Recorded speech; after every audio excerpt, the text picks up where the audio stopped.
Reels वाली बहू। प्रज्ञा को रील्स बनाने का बड़ा ही क्रेज है और वो दिन भर रील्स बनाती रहती है। खाते पीते घूमते फिरते घर में कॉलेज में रील्स बनाने के कारण प्रज्ञा पूरे कॉलेज में हाईलाइटेड है। जहाँ उसकी रील्स सभी को पसंद आते हैं, वहीं मनीषा चिंता में डूबी रहती है। एक रोज जब खाते हुए प्रज्ञा रील्स बना रही होती है, तब मनीषा कहती है, एक मिनट भी चैन नहीं है इस लड़की को। ये नहीं कि खाना तो आराम से खा ले, लेकिन नहीं, अरे थोड़ी देर रील्स नहीं बनाओगी तो आसमान नहीं टूट पड़ेगा। अरे मम्मी, इसी को तो कहते हैं डिटर्मिनेशन। तुम नहीं समझोगी ये सब। भगवान, इस लड़की को सद्बुद्धि दे। जब देखो तब टेढ़ा बाका मुंह बनाती रहती है। मनीषा की बात का प्रज्ञा पर जरा भी असर नहीं होता और वो खाते खाते रील्स बनाती रहती है। दिन बीतने लगते हैं और देखते देखते प्रज्ञा का कॉलेज भी खत्म हो जाता है। आए दिन कोई ना कोई मनीषा को प्रज्ञा की शादी करवाने का सुझाव दे जाता है।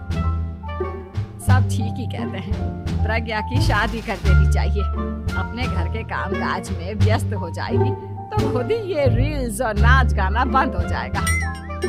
मनीषा और प्रेम प्रज्ञा के लिए एक अच्छा लड़का ढूंढने लगते हैं और तभी विकी का रिश्ता प्रज्ञा के लिए आता है, जिसने प्रज्ञा को उसकी रील्स देखकर पसंद कर लिया था। अगले दिन विकी अपने माता पिता के साथ प्रज्ञा के घर पहुंच जाता है और प्रज्ञा साड़ी पहने हाथों में चाय की ट्रे लिए उनके सामने आती है। जब विकी को पसंद है तो हमें भी बहू पसंद है। बहन जी, आप बारात की तैयारी कीजिए। एक बार लड़का लड़की अकेले में बात कर ले तो अच्छा रहेगा। हाँ हाँ, क्यों नहीं। मनीषा विकी को प्रज्ञा के कमरे में भेजती है, जहाँ प्रज्ञा पहले से ही रील्स बना रही होती है। तभी विकी कहता है, आ गए आपके साजन जी। हमारे साथ ये रील्स कंप्लीट करती तो और भी अच्छा रहता। अच्छा जी, अब आ ही गए हैं तो बना ही लेती हूँ आपके साथ। दोनों मिलकर रील्स बनाते हैं। जब वी मीट और तुरंत पोस्ट भी कर देते हैं। फिर विकी कहता है, जब आप साड़ी में चाय लेकर आए तब मुझे लगा कि कहीं मैं गलत घर में तो नहीं आ गया। अब सही है। दोनों की शादी पक्की हो जाती है और शादी के दिन भी प्रज्ञा रील्स बनाने से चूकती नहीं। यहाँ तक कि बारात के समय भी नाचते हुए रील्स बनाती है।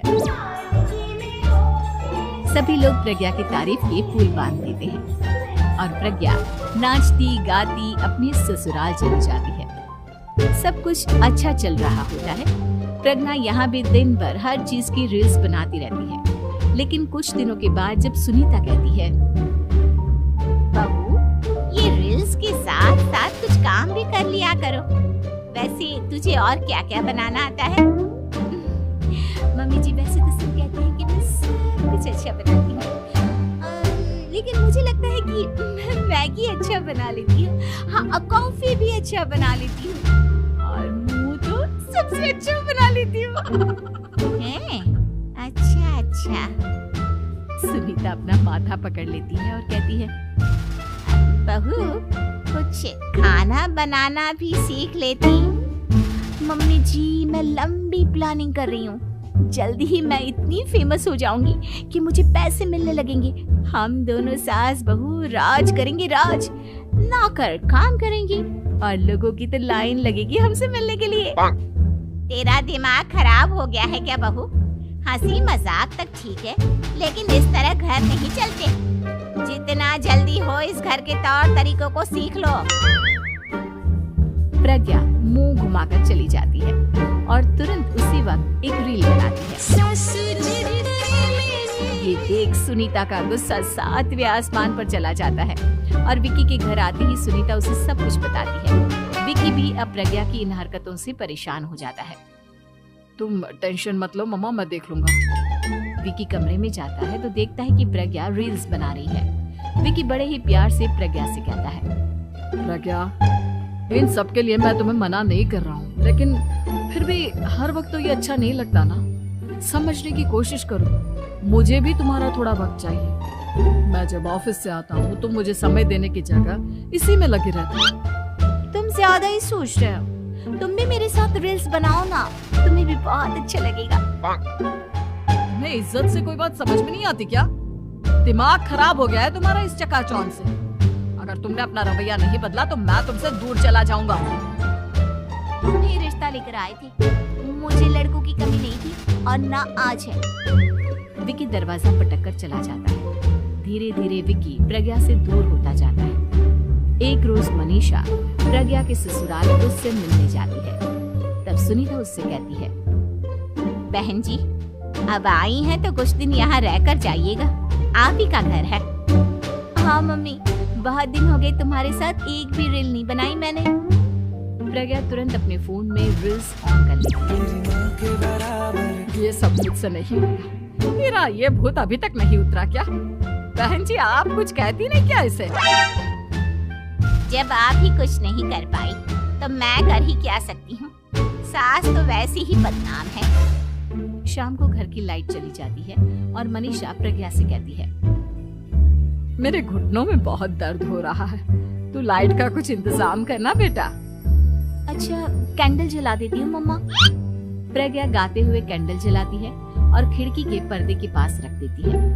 मनीषा जिसे बहुत दर्द हो रहा है वो सो जाती है और प्रज्ञा हमेशा की तरह अपने रील्स में लग जाती है। उधर कैंडल की वजह से पर्दा आग पकड़ लेता है और मनीषा के कमरे में आग लग जाती है। बचाओ, कोई है बचाओ। सभी भागते हैं और विकी कमरे की आग बुझाने में लग जाता है, लेकिन तब तक मनीषा आधी जल चुकी थी। मनीषा की हालत देख प्रज्ञा रोने लगती है। विकी मनीषा को तुरंत हॉस्पिटल ले जाता है और उसे एडमिट कराता है। विकी प्रज्ञा से कहता है, देख लिया ना, तुम्हारे इस नाच गाने की वजह से आज तुम्हारी माँ की जान जाते जाते रह गई। अब पता नहीं तुम और क्या चाहती हो। उधर डॉक्टर कहते हैं, इनकी हालत बहुत नाजुक है, आधे से ज्यादा जल चुकी है। प्रज्ञा रोती हुई मंदिर में जाती है और भगवान के आगे जाकर कहती है, भगवान मेरी माँ को ठीक कर दो, मैं कसम खाती हूँ हाथ से ये रील्स बनाना छोड़ दूंगी, बस मुझे मेरी माँ वापस मिल जाए। 2 दिन बीत जाते हैं और मनीषा खतरे से बाहर आ जाती है। पेशेंट अब ठीक है, आप लोग उनसे मिल सकते हो। सब कोई मनीषा से मिलता है और प्रज्ञा सबके सामने अपना फोन तोड़ देती है। मुझे माफ कर दो मम्मा, मैंने तुम लोगों की बातों को नजरअंदाज किया। बेटा कोई भी चीज जरूरत से ज्यादा खराब है। मैंने तुम्हें रील्स बनाने से कभी मना नहीं किया, लेकिन हर वक्त एक ही चीज तो सही नहीं है। मैं समझ गई हूँ मम्मा, आई एम सॉरी। प्रज्ञा उस दिन से रील्स बनाना छोड़ देती है और पूरी तरह से अपने घर में लग जाती है।